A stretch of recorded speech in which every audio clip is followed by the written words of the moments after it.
Я окончила школу в 1939 году. Одновременно кончала Ленинградский аэроклуб. На станции Горская был аэродром. На этом аэродроме там и военный был аэродром, и гражданский. Вот мы проходили практику. Здесь же на станции Горская я познакомилась со своим будущим мужем.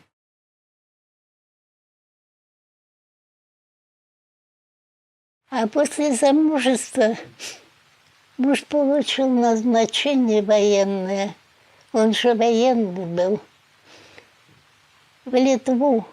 И мы уехали в Литву. Город Шауляй. Первое направление. Вот войну мы встретили раньше всех. 3:40 началась бомбежка Шауляя. За мужем ночью приехали. Он уже был инженером полка по эксплуатации. Собрал все запчасти, самолеты, перелетели на границу, ближе к границе. И с тех пор, как он уехал, началась бомбежка, я его больше не видела. За ним пришла машина, он сел в машину, уехал.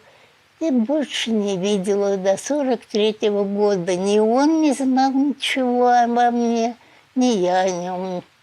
Кто жив, как жив, что случилось. Вот. Связи в Ленинграде тоже не было. Он сюда писал письма, но ведь они же не шли в то время, письма. А если шли, то все замазаны, закрыты черным. Всякие сообщения нехорошие о нашей жизни все были замазаны. Вот так.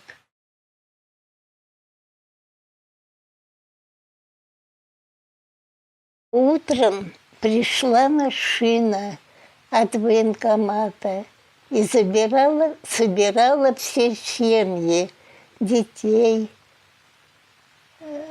семьи. В общем, разрешено было нам не больше 2 чемоданов с собой взять. Таким образом, я села в машину, и меня увезли на станцию. Вот. Ну вот с Шауляя до Ленинграда мы ехали 7 суток. В Питере уже знали, что Шауляй занят. Меня все нет и нет. Считали, что я погибла. Вот. Но как мы ехали? В Новосокольниках было переформирование эшелонов. Один эшелон ушел на Украину, а второй на Ленинград. И вот получилось так, что люди теряли семьи свои. Женщина, вот в данном случае факт. У нее было 3 детей. Грудной ребенок 4 года и 11 лет мальчик. Грудной ребенок на руках. 11 лет мальчик шел самостоятельно за матерью. А девочка, Жанна, отстала и потерялась. И попала в наш эшелон на Ленинград. Вот в честь этой девочки я назвала свою дочку Жанной. Потому что у меня такое было впечатление сильное, что она осталась. Я думала ее забрать к себе, чтобы удочерить. Но в эшелоне оказалась женщина. Их мужья служили в одном полку. Поскольку их мужья служили в одном полку, они могли связь иметь. Она сказала, что я свяжусь с родителями и Жанну передам. Вот так. Осенью мы рыли окопы до тех пор, пока не прорвались немцы, объявили, что прорыв под Кингисеппом, уходите. И мы бежали с этих окоп. Вот наша смена ночью, мы спали, мы одеты были. А ночная смена, которую копали, было жарко же тогда. И они копали кто в чем. Но вы были, извините, там на 7-м месяце, что ли, или на 6-м? И вас все равно привлекли на эти работы? До 7 месяцев. До 7 месяцев беременности не разрешали. После этого я еще... В общем, мы тогда вот с Кингисеппа бежали, дали нам последний эшелон платформы, и на открытых платформах нас бомбили. Немецкий самолет заходил, бомбил. Вот. Потом я еще рыла окопы, кроме этого, песок где-то копали, а где не помню. Песок на платформы грузили, а песок тяжелее земли. И вот его начинаешь бросать на эти платформы, ты высоко, у меня начались схватки. Я приехала, пошла в поликлинику, сказала, все, я больше не могу. Ну и время подошло, 7 месяцев освободили уже. Вот. Так что последние мои вот оборонные работы, это были песок.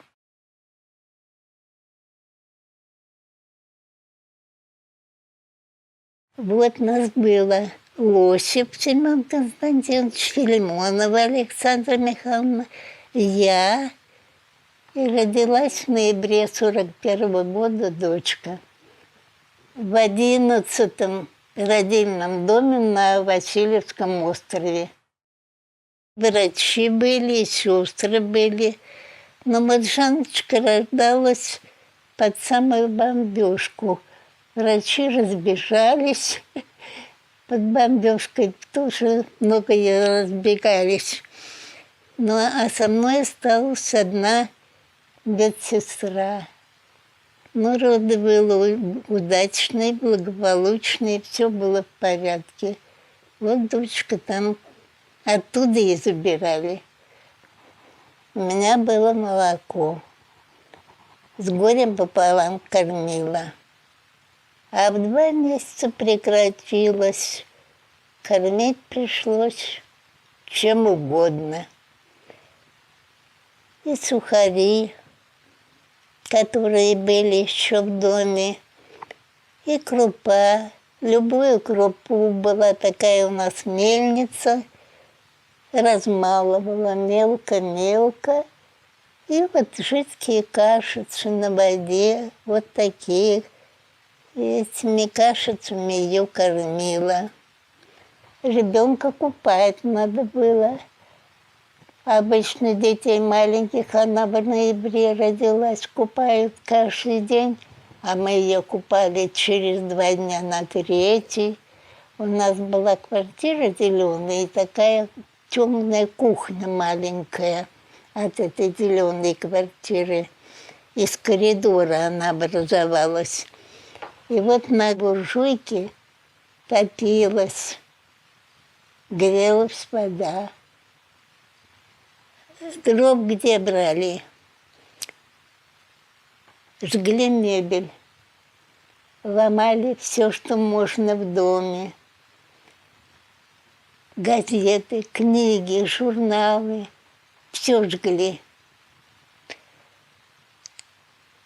Зиму было очень тяжело и холодно. Как вам удалось ее сохранить? Вот так и сохраняла. Болела она у меня. У нее была дизентерия. На Фонтанке, угол Фонтанки Лермонтовского была детская консультация. Я пришла вся в слезах, помню, и говорю, что вот умирает дочка. Врач Катя Громова, до сих пор помню. Говорит, чего ревешь? Я говорю, да как же умирает дочка, и мне ее не спасти. Но она говорит, приходи ко мне вечером. Или грудь в крестах, или голова в кустах. Достать. Да, она меня спросила, есть возможность достать сульфидин? Я говорю, негде. Только в госпиталях. Говорю, у нас никого нет в госпиталях. Она говорит, ну приходи ко мне. И вот я пришла к Кате, она мне дала, по-моему, даже 10 порошков вот этого стриптоцида, сульфидина. Я дала Жанне несколько, по-моему, даже 3 порошка, и у нее как рукой сняло. Вот. Таким образом, Катя Громова это нас спасла к Жану. Мы после этого с ней очень подружились.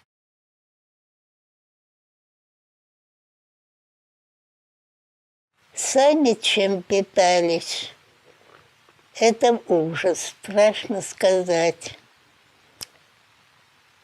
Мама работала на скороходе, у них обрабатывали подкожный слой для выделки шевро, кожи такой мягкой.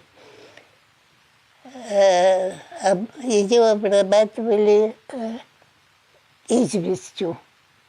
В чинах лежал вот этот подкожный слой.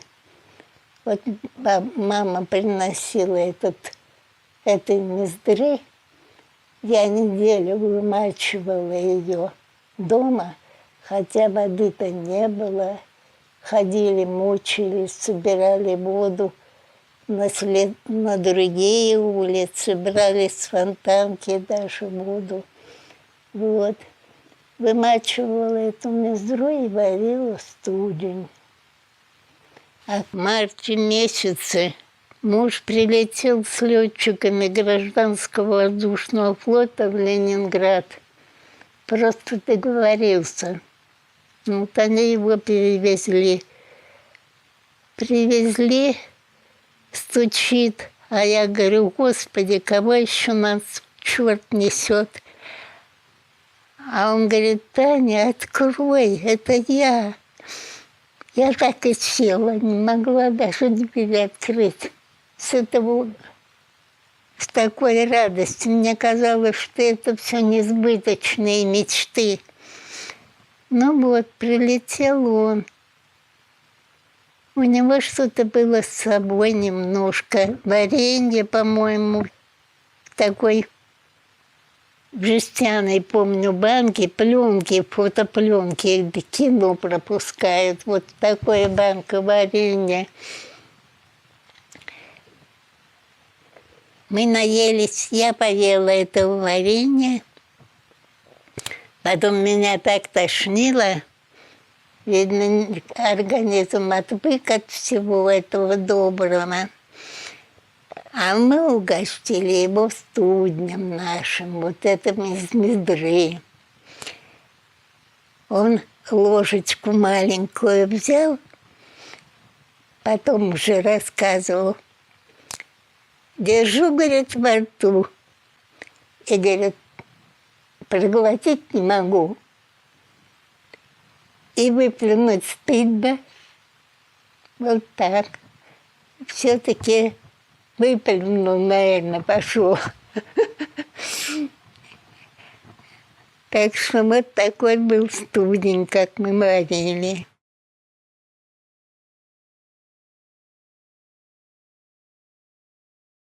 Двадцать 26, 27 января в городе не выпекался хлеб. Не было воды чистой для выпечки. Вот на 4-й день он пошел за хлебом. Я ему говорила: папа, я пойду за хлебом. А он: нет, у меня жена плачет, я не могу ее успокоить, я пойду, потому что мне с ней не справиться. Она голодная была, она и плакала все время. Ну вот, он пошел за хлебом, получил хлеб за 3 дня, возвращался домой. Сперва он пошел с моей подружкой. Замерзли, пришли домой погреться. А потом он пошел один, а подружка не пошла, уснула и не захотела идти больше. И очень плохо. Он шел с этим хлебом обратно домой, его стукнули, проследили, что он, видимо, там булочный, проследили, что он получил хлеб.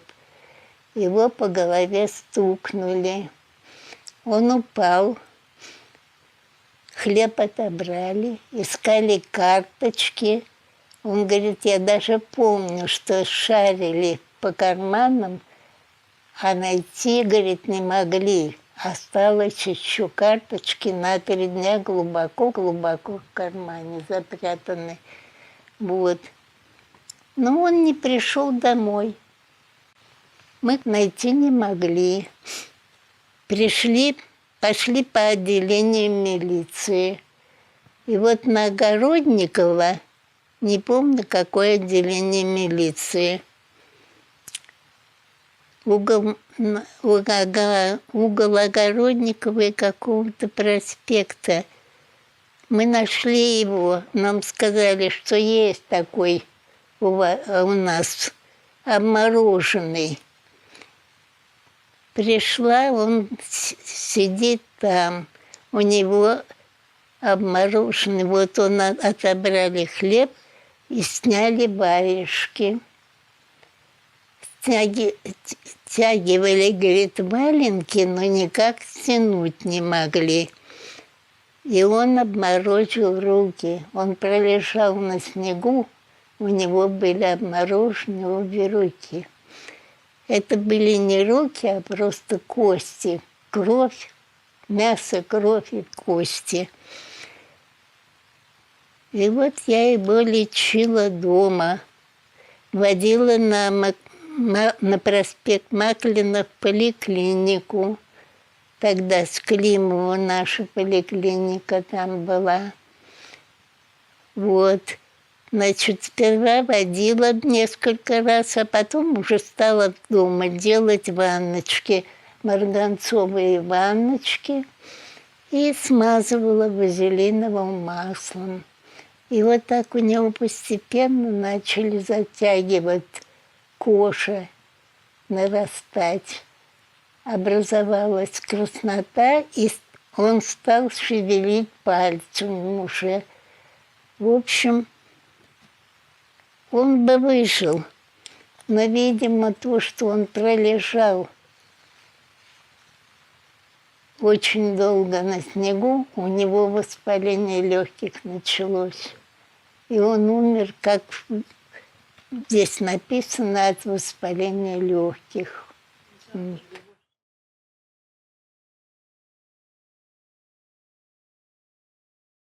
Мы его положили на саночки и с мамой повезли хоронить. Маме на скороходе сколотили гроб из досок. Была у нас такая дружная семья, листья такие большие, цветок. Вот мы эти листья положили. Люди крестили, говорят: Господи, хоронят людей по-человечески, в гробу. Не то что куколками, как звали наших захоронения блокадные. На Волково кладбище мы взяли с собой 300 грамм хлеба, чтобы за хлеб выкопать, похоронить. Но силы не было ни у кого тогда, и у могильщиков. А там были вырыты траншеи для обороны города. И вот они предложили: похороните в траншею. Мы отца положили в траншею рядом со склепом. И таким образом у нас образовалось место, где он лежит. А в дальнейшем, уже после войны, мы сделали ему могилу. Гроб, конечно, не трогали, а могилу сделали правильно, как она должна быть расположена, на восток смотреть. И на эту могилку ходим вот до сих пор.